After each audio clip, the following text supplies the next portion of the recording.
ஆண்டவருக்கு முடியும். இந்த பூமிக்கு வராமலே நம்முடைய ஜனங்களை ரட்சிக்க முடியும்.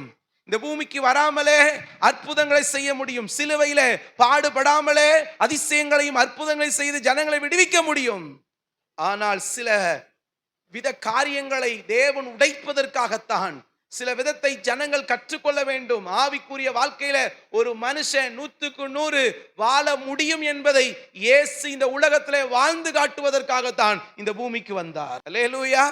அவரை பார்ப்பவர்கள் என்ன ரொம்ப நல்லவனா சொன்னாங்க? இல்ல. அவரை குறித்து சொன்னாங்க, நீர் பிசாசுக்கு தலைவன் சொன்னாங்க ஒரு கூட்டம். இவரு விபச்சாரருடைய வீட்டுக்கெல்லாம் போறாருன்னு சொன்னாங்க. ஆயக்கார வீட்டுக்கு போறாரு, பாவியின் வீட்டுக்கு போறாருன்னு சொல்லி அவரை நிந்தைப்படுத்தினார்கள், அவமானப்படுத்தினார், எல்லாம் படுத்தினாங்க. அப்பேற்பட்ட வார்த்தைகளை கேட்ட இயேசு அவர் 100க்கு 100 மனிதனாக 100க்கு 100 தெய்வமாக வாழ்ந்து காட்டினார். அல்லேலூயா.